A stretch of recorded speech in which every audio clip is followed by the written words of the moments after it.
কারো প্রতীক বরাদ্দ দেওয়া হবে না। আর যদি প্রতীক বরাদ্দ দেওয়া হয়, রাজশাহীতে কোনো জাতীয় নির্বাচন হবে না।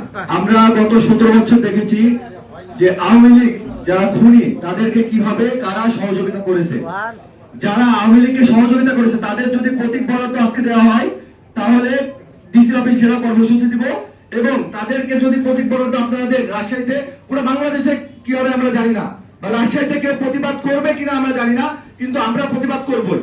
রাজশাহীতে জাতীয় পার্টি বা আওয়ামী লীগের দোসর বা আওয়ামী লীগের সহযোগী কারো প্রতীক বরাদ্দ দেওয়া হবে না। আর যদি প্রতীক বরাদ্দ দেওয়া হয়, রাজশাহীতে কোনো জাতীয় নির্বাচন হবে না। আমার একজন আলী রায়হান ভাই হারিয়েছে, আমার একজন সাকিব আঞ্জুম ভাই হারিয়েছে, তাদের রক্তের সাথে আমি বেইমানি করতে পারবো না।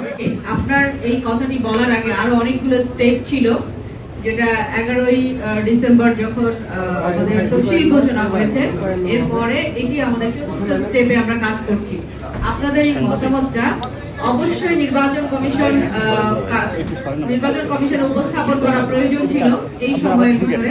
আপনারা উপস্থাপন যদি করে না থাকেন, তাহলে আমি অনুরোধ করবো আপনারা সম্মানিত প্রধান নির্বাচন কমিশনার, আসলে আমরা কোনো আইনের বাইরে কোনো কাজ করছি না, আমরা আইনের বাইরে কোনো কাজ করব না।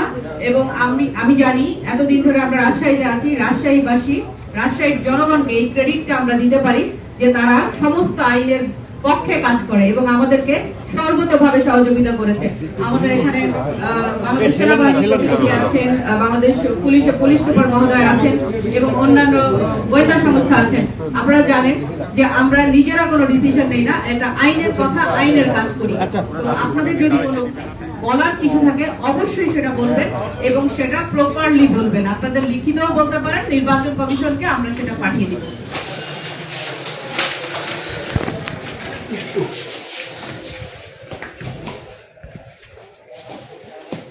দীর্ঘ সময় ধরে একটা প্রসেসের মাধ্যমে বিভিন্নভাবে লিখিতভাবে তাদেরকে অভিযোগ জানানো হয়েছে যেন জাতীয় পার্টি এই নির্বাচনে যেন অংশগ্রহণ না করতে পারে।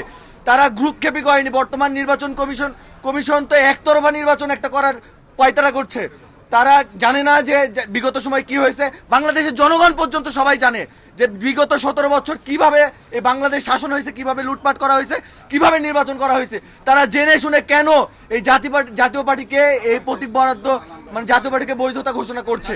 সারা দেশে তো অবশ্যই জুলাইকে যারা ধারণ করে তারা তো অবশ্যই তারা সোচ্চার হবে। এবং আমি যেহেতু রাজশাহীতে আছি, আমার সাথে গোটা বাংলাদেশের যেহেতু যোগাযোগ এখন বর্তমানে নেই, ওর জন্য আমি আমার জায়গা থেকে একজন সাধারণ নাগরিক হিসেবে আমি আমার জায়গা থেকে রাজশাহীতে প্রতিবাদ করছি।